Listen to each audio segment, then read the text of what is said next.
narito po tayo ngayon sa ikalawang araw ng opisyal na visit ng ating presidente sa South Korea. No? Just sa wrap-up po ano pong nangyari kahapon, nagsimula pong araw ng ating presidente ng pag-aalay ng wreath doon po sa National Cemetery at matapos po yan ay nagkaroon na po sila ng bilateral na pagpupulong. Meron pong isang closed door at meron pong isang summit. No? Ang mga napag-usapan po, unang-una, para po sa peace building, binigyan po ng suporta ng Pilipinas, yung usaping kapayapaan sa panig ng North at South Korea, at na-reiterate po na ating presidente yung ating pagtutol sa kahit anong nuclear weapons dito sa North Korea. Pero pinarating naman ng ating presidente ang kanyang tiwala na magiging matagumpay ang usapin sa panig ng North at South Korea. At sinabi rin ng presidente na inaasahan niya na magtatagumpay din ang magiging summit sa panig po ni Presidente Trump at saka nung liderato ng North Korea. Napag-usapan din po siyempre yung kooperasyon pagdating sa ating defense at ating seguridad. Ang South Korea po ay siyang nagbenta sa atin ng 2 frigate para po sa modernization ng ating Navy at tinitignan pa ho ng ating presidente yung pagbibili ng iba pang mga pangmilitar na gamit galing po sa South Korea. Specifically, sinabi po ng presidente na interesado siya sa mga helicopters dahil hindi po natuloy yung pagbili natin ng helicopters galing po sa bansang Canada. Pagdating naman po sa political, social, and cultural cooperation, pinasalamatan po ng ating Pangulo ang donasyon kailan lang ng 130 vehicles para sa Philippine National Police. At ang mga Koreano naman po, South Koreans, ay nagpakita ng kanilang pasasalamat dahil nung nakaripas pong digmaan nung dekada 50, meron pong halos 8,000 ng mga Pilipino na lumaban side by side at marami rin pong namatay para sa demokrasya dito po sa South Korea. At nangako rin po ang South Korean President na magkakaroon po ng mga social security agreement at titignan din po nila yung hinihingi natin na pagtaas po ng age limit para sa mga foreign workers from 18 to 45. Nagpasalamat din po ang ating Pangulo doon sa prompt handling ng pagkakamatay ng ating kababayan na si Mr. Angelo Claveria. Siyempre po, pagdating naman doon sa usaping economic cooperation, nagdinoble po ng South Korea ang kanilang overseas development assistance para po sa mga infrastruktura, suporta po para sa ating build. Noong mga nakalipas na taon po, meron po silang $250 billion na ODA na binigay at ngayon naman po dinoble, naging $1 billion po ang pinangako ng South Korea para sa ating mga infrastructure projects.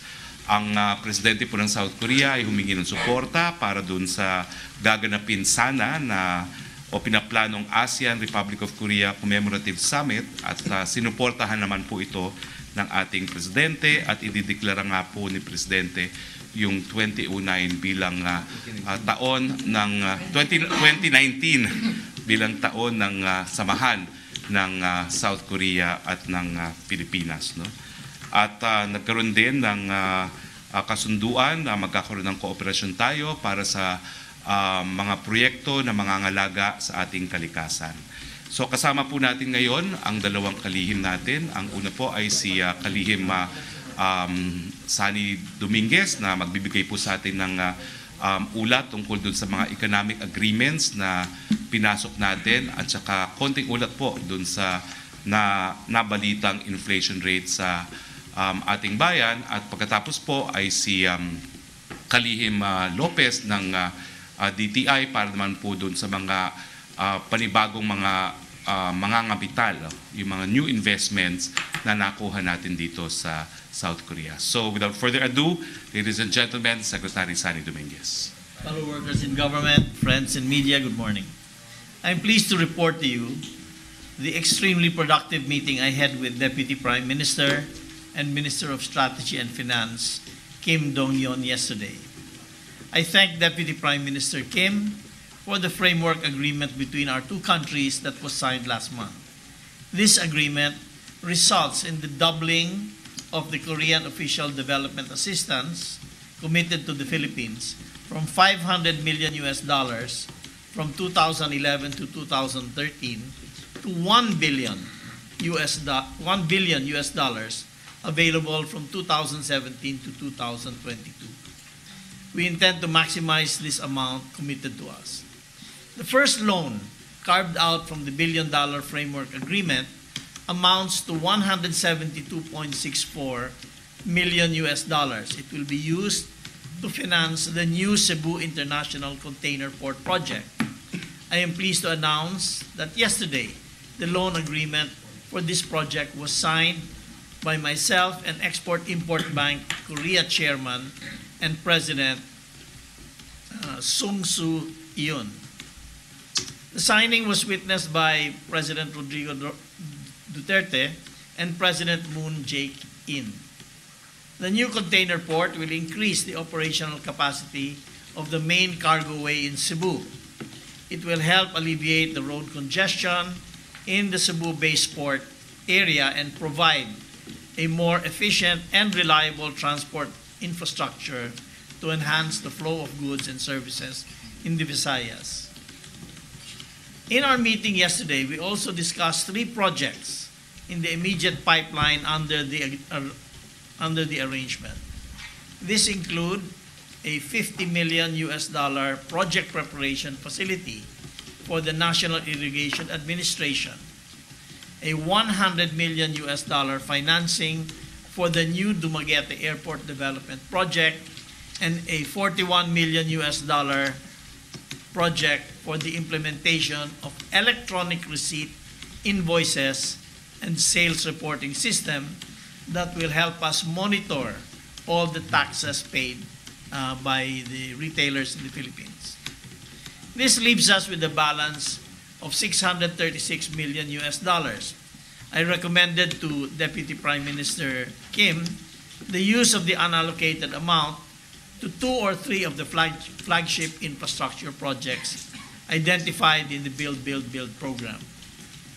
We promised to forward to the Korean government as soon as possible a list of the flagship projects for their consideration.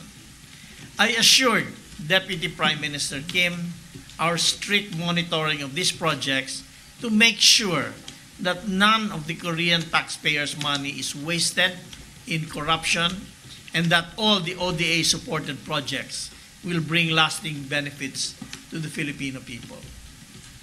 We also discussed ways and means to expedite the process of financing key development projects in the Philippines.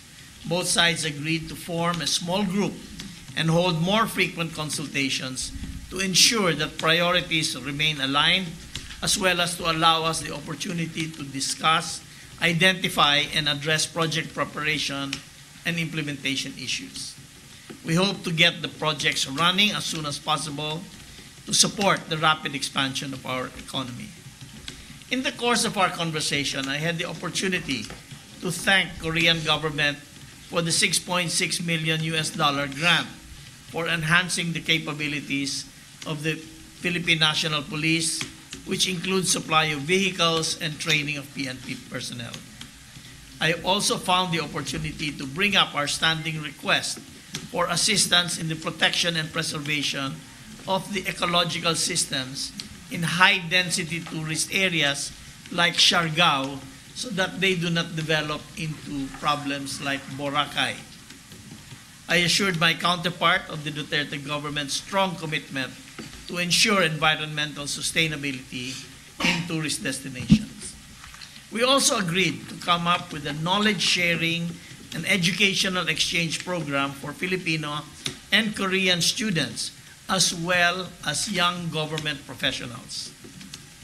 Deputy Prime Minister, for his part, expressed support for the e-governance project and our comprehensive tax reform program. He hopes to complete the tax reform program successfully. He understands the importance of the tax reform program to the sustainability of our economic emergence. I express the gratitude of the Filipino people for the strong support South Korea extends to our economic modernization. South Korea is firmly committed to the Philippines' economic emergence. We are ready to take our place as one of Asia's tiger economies, and we will forever be grateful for the generous partnership extended by the Korean people. Thank you, Secretary Dominguez. Can we hang on to our questions until after the briefing made by Secretary Lopez? And thereafter, please direct all questions for the two secretaries because they have a business briefing to attend at noon. And you can direct to me all other questions after them, after questions addressed to them. Secretary Lopez. Hello. Good morning, everyone. So as we all know, the goal of the visit of the President is to strengthen the relationship between the two countries, especially on the trade and investment, improving the trade and investment ties. During the bilaterals at the Blue House, among the other topics as presented by the two secretaries, the one on trade basically would refer to a re-strengthening, a revival of the Joint Commission on Trade and Economic Cooperation, and a possible development of a preferential trading agreement. This is with respect to improving the market access of our agriculture products to Korea. Because as you know, right now we have an ASEAN-Korea free trade agreement, but there are still products that we wish to improve market access on. In particular, we are referring to products like banana, pineapple, mangoes, coconut products that we intend to improve market access on. We are the largest supplier of banana to South Korea, but our market share is also challenged right now by other suppliers from other countries. And this is because we've realized, we've spotted that the tariff rates are still have some room for reduction. For example, the tariff rates for agriculture products would still hover in the range of 25 to 30%. Our request for them is to bring it down in the vicinity of 5%, almost at the same rate that we are offering products from South Korea. In other words, tayo po nagbaba na ng taripa, so we are basically asking for reciprocity as to the products that would enter South Korea.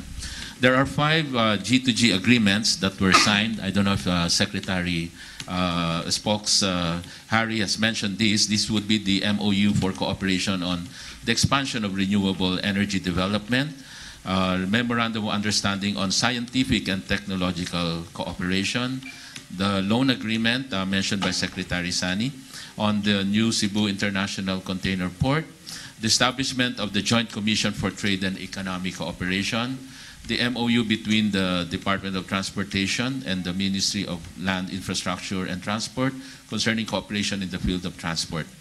On the business side, we shall be having a business forum this afternoon. There's a good turnout, about 400 delegates. We are expecting only about 200, but 400 delegates will be joining, both from the Philippines and the Korean side. There will be a signing of business agreements. This would be the B2B, 23 business agreements with an estimated total value of $4.8 billion, generating new jobs of 50,000. And this would be on top of the 5 G2G, government-to-government agreements mentioned earlier. The coverage of these business agreements basically reflect the interest from Korea, especially including SME assistance. We have big companies involved for the signing, but we also cater to the SMEs. For example, there's an LOI on Chaishong Kimchi, which plans to expand its kimchi production, business operations in the Philippines. It has an inclusive business component, as they are planning to engage local farmers from Benguet in this business operation. Early today and early yesterday also, we've been talking to specific Korean companies. Just now, I'm a bit late because I just finished the meeting with POSCO. It's one of the largest conglomerates in Korea. They're involved on many things, on infrastructure, steel. They're looking into a possible iron and steel operation, engaging also, increasing their engineering and construction operation in the Philippines to support the Build program of our President. They intend to expand operation amounting to $200 million, which is expected to generate more or less 2,000 jobs. POSCO ENC, Engineering and Construction, is construct new power plant with a contract value of around $900 million, with a total capacity of 600 megawatts at Masinloc, Zambales. We've also spoken to SK E&C, that's engineering construction, that's yesterday, as they intend to expand the development of power generation project in Quezon.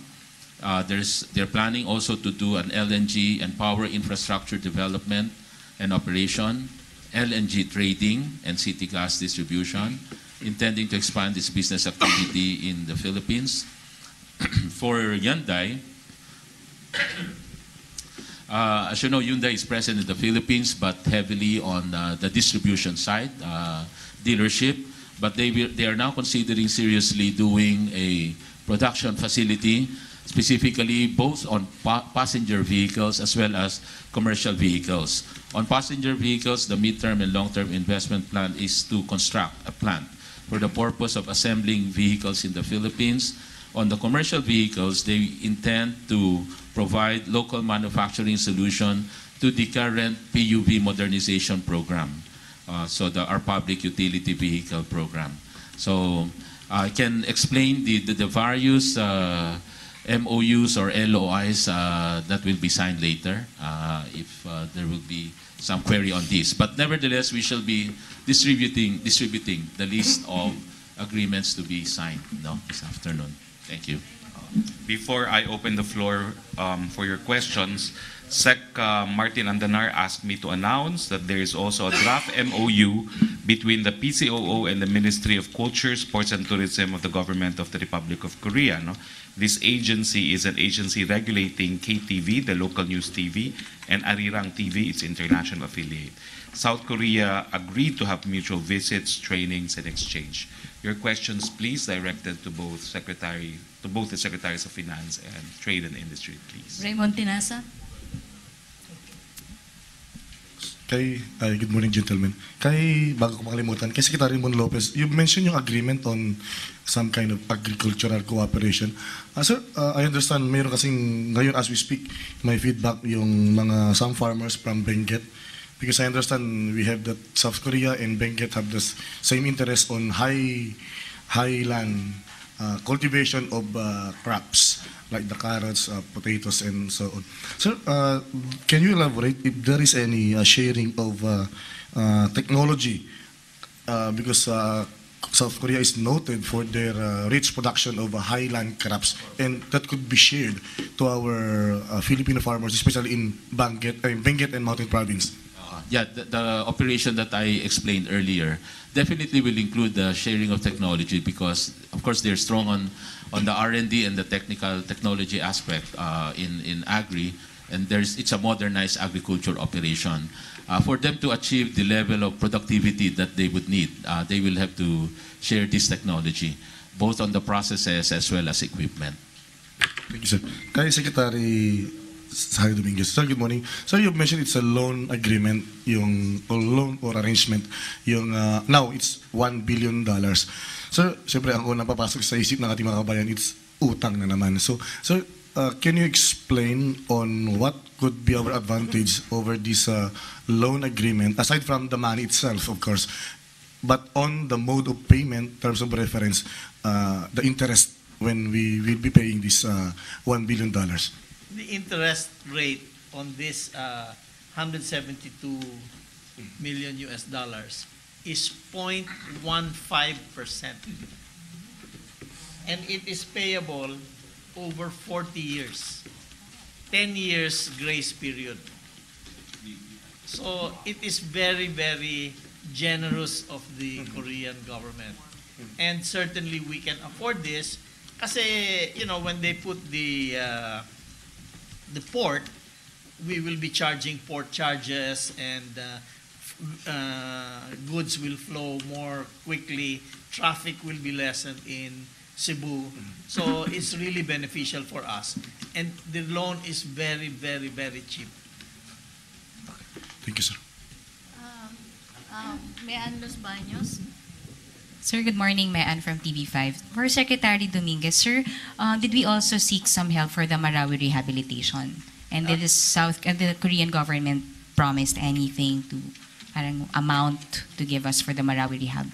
The Korean government said that they are committed to assist us in the Marawi rehabilitation program, but they are just waiting for the final plans so that they can tell us, so we can ask them exactly what we need from them. They didn't mention any amount, but definitely I think it's going to be very substantial. The Korean government is very supportive of the actions of the Duterte administration. Sir, how is the chopper deal shaping up? Because we heard parang may tama ho ba the president preferred yung Suryon, which is it's a utility helicopter being used by the Korean Army. Tama ho ba? I'm sorry, I don't know the details, but that's really up to the DND and the president. I think they will visit them this afternoon yet. And I'm not sure, if they favor one type of helicopter or another, but definitely I'm sure they're considering supply from Korea. Sir, one last. So, sir, helicopters, but arms or mga baril po, meron ho bang ganong I deal? understand that there will be talks regarding joint venture possibility of manufacturing small arms in the Philippines.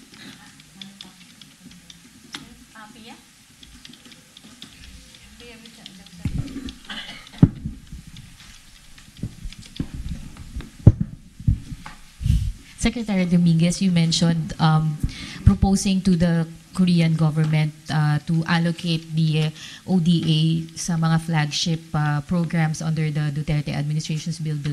Can you elaborate ano po yung mga programs or flagship programs na yun? Yeah, we have 75 projects in the program. 35 of them have already been approved, but we're still finalizing the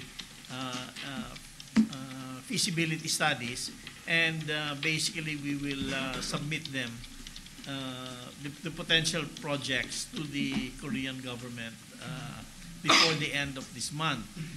In the meantime, we know that we have asked them to finance the Dumaguete Airport, and then we also asked them to consider financing the e-governance program, whereby the retail stores will already issue e-receipts, and this will be connected to the BIR.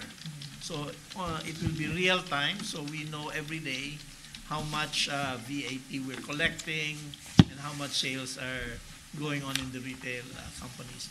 Korea is #1 in the world for e-governance, and we know that their cybersecurity is also very good. That's why we are looking at them. Sorry, we have 35 already approved projects by the NEDA for the Build program. Sir, what were the considerations by the South Korean government in doubling the ODA amount? I think they're very encouraged. Well, first of all, the president of Korea announced in Manila last year his new South policy, and I think he really wants to support the Philippines as well as the rest of ASEAN. In fact, as Secretary Roque mentioned, he asked the support of President Duterte for his initiative in the ASEAN. Okay. General, Secretary Lopez, may we know the sentiment of the Korean businessmen in deciding to invest more in the Philippines? Just like other investors, the sentiment, actually it's a positive sentiment. There is much bullishness. They all recognize the fast growth rate we're having. They're hitting somewhere 2 to 3%. We're hitting 6.8%. They realize also that much of the growth, it's backed up by a solid growth from the manufacturing sector. They all know that with the enlarging population and the growing middle class, there's a lot of opportunity from construction, infrastructure, consumer goods, retailing, in particular power, definitely, to fund all this infrastructure and manufacturing build-up, you need power. So there's a lot of interest there. There's bullishness, ayun ang masasabi natin. That's why the interest, even on the attendance this afternoon, is really very good. There's strong, high interest. Oh, very, very positive. No, kasi even in the meetups yesterday, the bilaterals with both leaders, they've really strengthened their ties. The ties that, of course, started. They first met in November last year. Everybody recognizes the strong political will, the change that the president is bringing. All these reforms that we've been talking about, they all realize that the administration is really determined to make changes for the better. And it's being reflected now in the statistics that we see, the economic fundamentals. So very positive ang outlook nila. May I add to that? You have to look at the demographics of Korea and the Philippines. Their average age in Korea is 41 years old. The average age in the Philippines is 23. So they look at the Philippines as an economy that is growing fast, that is going to demand more Korean products, that they can source Philippine labor to supply the Korean market as well as their other markets around the world. So it is a very natural partnership between the two countries. I think they really appreciate the growth that we have been having, which brings me now to my next topic, no? And the economic team of the Duterte administration would like to assure you as well as the Filipino people that the Duterte administration remains committed to reforming our socio-economic structure towards a more inclusive society so that we can provide markets, we can provide the manpower to service manufacturing industries here in Korea.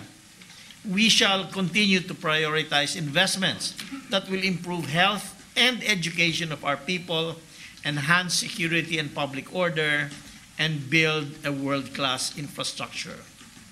We realize that this is not an easy task. We have to face the short-term challenges of a fast-growing economy, and we must tackle these problems in order to succeed in the long run. The 4.6% inflation rate in May of 2018 cannot hinder us from our objective. The year-to-date inflation reached 4.1%, or just slightly higher than the 2 to 4% inflation target set by the BSP. I assure you that we are not casting these figures aside. We are doing our best to assist our countrymen in their time of need through a long menu of social mitigation measures. We already know that the main contributors for inflation are higher tobacco products, the cost of the imported cost of fuel, and the higher prices of rice, corn, and fish. And we are already taking steps to stay ahead of the situation. I would like to emphasize that trade is not the sole reason for the increase in inflation. The effect of high global oil prices driven by unfavorable geopolitical events, along with the import quotas on rice, have affected prices on a much larger scale. We in the economic team are of one mind that the best way to address inflation is to pass the Rice Tariffication Act. The estimates are it will bring down rice prices by around 7 pesos per kilo for the Filipino families and reduce inflation to below 4% by the second half of the year. We will continue our efforts for our people and for the future generations. By the way, I am happy to note that as of April this year, the unemployment rate dropped to 5.5%, down by 0.02 percentage points from 5.7% rate from the same period of last year. 625 new jobs were created.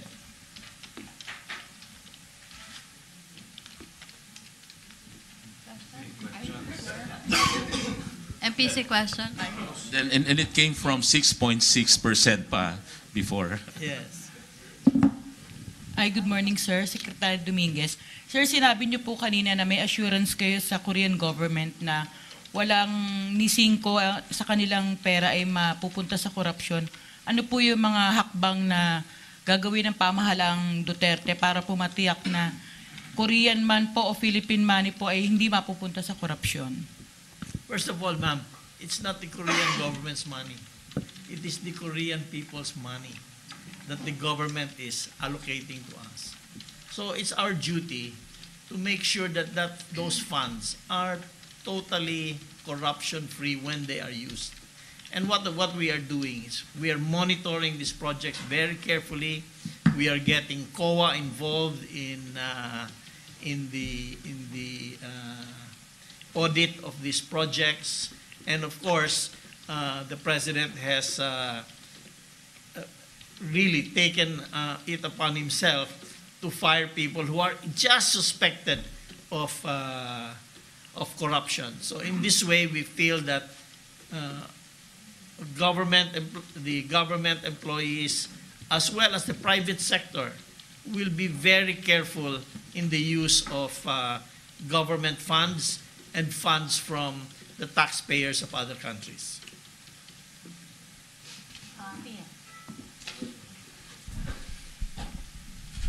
Sir, since you're talking about inflation, May inflation came in at 4.6%. This is lower than the BSP forecast, lower than the estimates of the economists, and even slower than your own forecast. So how did this come to be, sir, when the oil prices were also very high right now? So May inflation, while slower, is still above the target and faster than April, sir. Can you explain?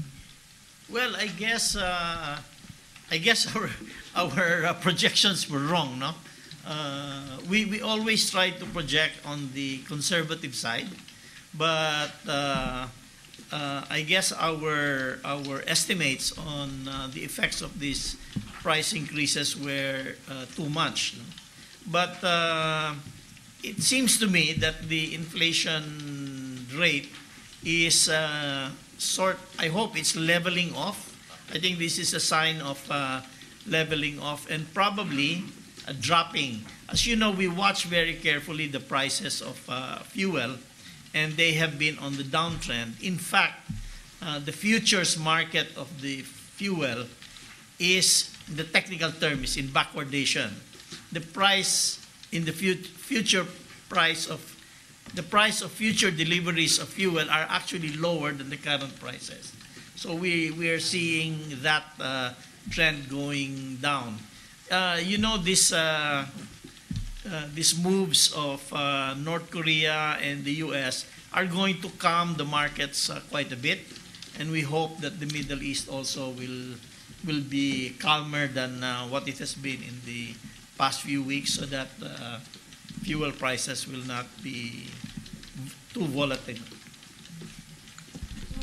Sir, in the next few months, what's our outlook? So we're expecting the prices to calm down a bit. Yeah, the projections of all the government economists has been that in the second half of the year, the inflation should be on the downtrend. In fact, the estimates for the inflation for next year are below 4%. And even on price, if I may add, even on the prices, we expect, for example, rice also to temper down in terms of pricing, because we expect the importation to come in already by this first part of June. In that way, there will be NFA rice that will be sold again at the 27 and 32 pesos. to provide that accessibility to low price rice. This will, of course, drive down even prices of commercial rice, which, as you know, despite the lack of supply, we were able to still hold on it at the level of 39 to 40 pesos for the regular and well-milled rice. So that's our way to basically control and prevent the runaway of price of rice. And also, we've just discussed with the Department of Agriculture to consider the imposition of SRP on major agriculture products as a way to also have a handle, a firmer grip on the prices of agriculture products na nasa palengke. Kasi yun po ang walang SRP. But I can assure you the basic necessity and prime commodities, again, I can confirm that it's 100% compliance. We have 400 stores being monitored every week. Hindi gumagalaw the basic necessities and prime commodities, SRPs. Yung na-observe na price increase as reported in the inflation are coming from the non-essentials, which as reported, yun yung precisely may excise tax.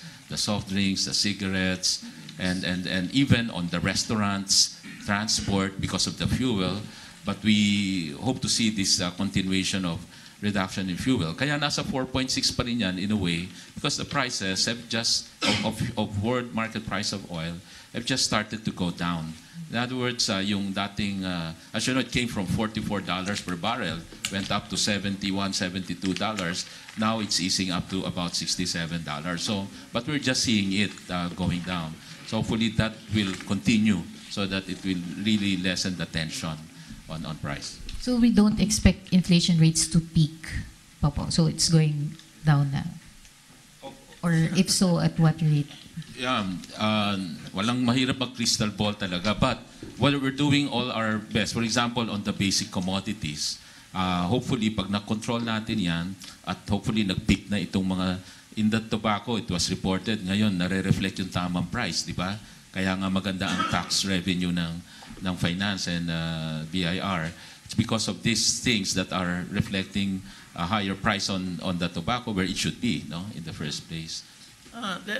First of all, let me just say that the DTI has been doing a great job in monitoring prices, and I think when the retailers see that the DTI is constantly monitoring, they will be very careful about profiteering. But also to the point of Secretary Lopez, the highest increase in price has been in tobacco. Tobacco inflation rate is 28.3%, and that is driving the rest of inflation. And why are tobacco prices high? Because the tobacco companies now are paying the correct tax. Since we drove out the tax evaders, Mighty Cigarettes, remember we collected 30 billion pesos from them last year. And every month we are collecting 2.5 billion pesos more because they are paying the correct tax. So, but we want the price of tobacco to go up because it's bad for your health. We also want the price of sugary drinks to go up because it's also not so good for your health. So those two prices have really driven the inflation rate, but it's something we planned for. It's not an accident. The thing that we did not plan for was the increase in the price of fuel. Unfortunately, we could not foresee that there was going to be gulo sa Middle East, and that drove the price of fuel up. So part of the inflation is caused by trade, but it is caused because we wanted price of tobacco and sugary drinks to go up. It's something that we planned, and the legislature agreed to it. So that is the cause. But however, we also experienced unexpected increase in price of fuel. Well, that seems to be going down now because Russia and Saudi Arabia are pumping more gas, more fuel. There's also another reason that prices are going up, and that is because on the average, the Filipino people have around 35 billion pesos a month more. Number one, those who are receiving more than 20,000 pesos a month, they receive a reduction in withholding tax, di ba? That amount is 12 billion pesos a month that we are not collecting. Okay? We have also increased our spending rate, okay, from last year to this year by 266 billion pesos. Okay? That is over 5 months. So that is, how much is that? About, over 5 months, about 50 billion pesos a month, di ba? Yeah, it's about 50 billion pesos a month. If you think that is for infrastructure, for healthcare, now if you think that about 30% of that is for salaries, that is another 15 billion pesos a month in people's pockets. So 12 plus 15 is 27. And then we are also giving unconditional cash transfer of about 2.5 billion pesos a month. So that is going to be another, how much? 29.5, okay? And then starting June, the state colleges and universities will no longer charge tuition fee. That is 3 billion a month. Savings. So people have more money. So that's about 32 billion, right? Okay, so this 32 billion, unfortunately, I want to ask you, how much of you have saved your reduction in tax? How many have put it in the bank and bought insurance? How many? Ginastos lahat. Ginastos lahat niya. Now, when you spend it, prices are going to go up. I'll give you an example. I just looked at the first quarter reports of Jollibee and McDonald's. Their sales are up and their profits are up at least 25%. So, this is driving the economy. I'm hoping that people will save more money and invest it in treasury bonds. In treasury bonds. Pero ginagastos nyo, you're buying new shoes, you're buying new cell phones, di ba? How many have bought new cell phones? Treasury bonds. Okay. Okay. So please save your money so that the prices are not going to go up so much. Yeah. Okay, MPC, So anyway. last two questions. Yung on the prices lang, tama yung sinabi ni Sexani, and in fact, na-reflect yun sa, yung isa sa mga tumaas din sa inflation, di ba, yung mga restaurants, eating out, recreation, and in fact, yung dun sa sinasabi rin siguro ng karamihan na, nagtaas ang presyo sa grocery, there might be referring again to the non-basic necessity. Example, may reflected na mga tumaas like condiments, seasoning, sinigang mix, alam mo yung cream, milk, hindi ito milk, cream, na ito yung mga non-basic necessity na so may mga tumaas din. Kaya maybe may tama sinasabi, but these are not the basic necessity na importante sa pang-araw-araw, lalo na ng ordinaryong mamamayan na kinokontrol po natin basically may control sa presyo through the SRP. Last two questions. Tina Mendez, Joseph. Sir, sa forecast nyo, bababa na yung presyo ng fuel. Anong impact sa regular na mamamayan? Kailan mararamdaman? Within few weeks ba? O few months? Konting hintay pa? No, in fact, they're already going to bring it down, di ba? They announced already, may bumaba na. But, yeah, go ahead. Sorry, according to the DOE, nung huli kami nag-meeting ng Price Coordinating Council last week, usually may mga 15-day lag time because they keep the inventory. So, ibig sabihin, pwedeng meron pa tayo ng mahal na crudo for the next 15 days, and then we can see it going down henceforth. So hopefully yung reduction that they did, magtuloy-tuloy kasi nasundan ng mas murang crude oil. But remember, again, one of the real drivers is that people have more money. You know, I tell you, when the government spent 266 billion more this year than last year in 5 months, that is a record. And people are telling me in the sugar farmers in Ormoc and in Bacolod that they're having a hard time getting harvesters for cane because people are working in the infrastructure projects. So I think more people have jobs. It's just shown that our jobless rate has gone down. We've created 625,000 more jobs, and I think they are good jobs, and people are spending money.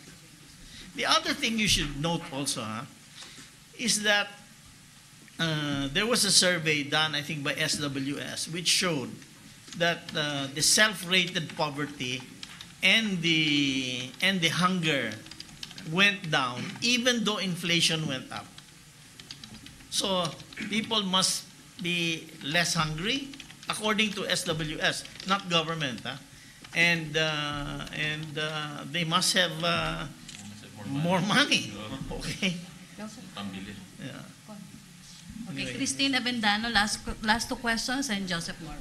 Sir, just to clarify, so what's the immediate mitigating measure that we can give? Kasi yung rice tarification, it will take time.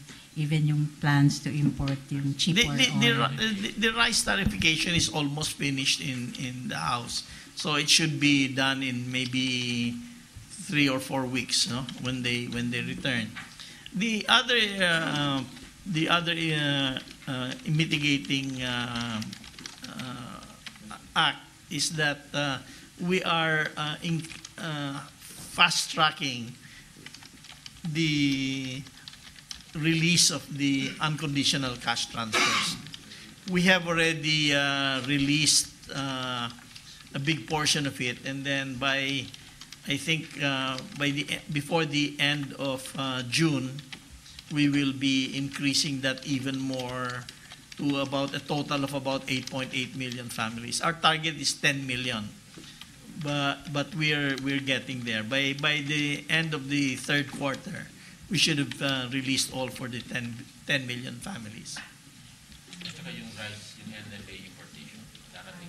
So you'll have more available yung cheaper rice that will temper yung price natin sa rice, no? Last question, Joseph Moro.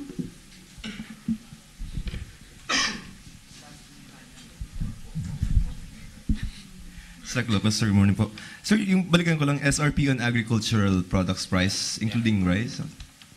Yes, including rice, chicken, pork, and so what Secretary Piñol did with the DTI last week, basically nag-consultation with the stakeholders, and the focus will be Metro Manila because it will be basically a set of homogeneous public markets. Ibig sabihin, may pare-parehong situation versus, let's say, public markets in different parts of the country na pag malapit ka sa dagat, murang isda, or malapit ka sa manukan, mas murang chicken. So difficult to set an SRP for agriculture products. But we'll start with Metro Manila since majority naman ng tinatamaan din nandyan sa Metro Manila. So there will be that move on SRP as guide, but in effect will serve as a ceiling. Ang purpose nito, you will now have a basis for profiteering. If it's like 10% higher, then one can really question bakit sobrang taas nung presyo na yan sa palengke. Sir, ito yung mga manok? So yung mga basic, the manok, the baboy, karne, beef, and then isda. Sa isda, they'll focus on 3. Yung galunggong, bangus, and tilapia. No? And then onions, garlic will be included, and then rice. Sir, kailan to implement? We'll wait for DA. After their consultation, may give them 1 or 2 weeks para magkaroon ng basihan sa SRP sa Agri.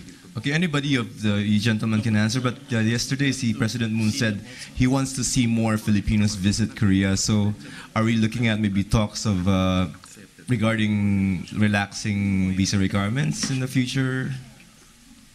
Visa requirements. Sir Kapon, President Moon said he wants to see more Filipinos go to Korea. So that's the policy statement. But are we looking at maybe meetings with our cabinet secretary? Kagabi, nag-usap kami ni Secretary Sani with the President, and sinasabi nga namin yung many Filipinos gustong-gusto sa Korea, the culture, K-pop, and all that. In fact, yung daughter ko papunta ngayon dito without my consent. So, tomorrow yata darating. So, may mga ganun talaga. They really like to travel here. Yung culture, there's affinity to it. So I guess yung tourism both ways, no? Korean is our biggest tourist, 1.6 million, and yung mga Pilipino gustong-gustong pumunta rito. I think hindi naman ganun kahirap kumuha ng Korean visa. Correct me if I'm wrong. Jeju, no visa. Oh, Jeju, no visa. But for Jeju the Island, no visa. Pwede bang mangyari na in the future, no? Maybe sa mga ibang countries kasi wala tayong visa no, na kailangan. In the future, we can look at maybe visa-free entry to Korea, to Seoul. I don't know. I don't know. You have to ask. Alan Cayetano. Okay, thank you, Joseph. Sorry sa MPC because our guest, kailangan nilang umabot sa business forum, presidential spokesperson. They have other questions on other matters, so you do? Sige. Thank you, Sec Dominguez and Sec Lopez. So here comes the hard questions now. You have questions for Secretary? Go ahead, shoot. Sir, sir, unahin na namin, sir, of course, you know, yung dun sa issue ng kiss ni Pangulong Duterte with the Filipina, may mga negative comments sa Pilipinas, may mga official po ng gobyerno na nagsalita or mga congressmen, senators nagsalita against it, sir. You know, the case really was an act that was intended really to please the Filipino crowd gathered at the moment. And if there's anyone who should complain, it should only be the woman who was kissed, and she's not complaining. She has said for the record that she was proud of the fact that she was able to come that close to the president, and if she's not complaining, I don't think anyone else should. The president, of course, has had a policy of doing what he does because he does things the way he does things. If some people are offended, so be it. But in this instance, we have to highlight that the woman had nothing to say but positive things about the experience. Let's leave it at that. Use the microphone. Well, it's not an acceptable norm, but what I'm saying is the only person who should complain is the woman. And she's not complaining. The lady. And she's not complaining. So let's leave it at that. Okay, no more questions? Rose, last question.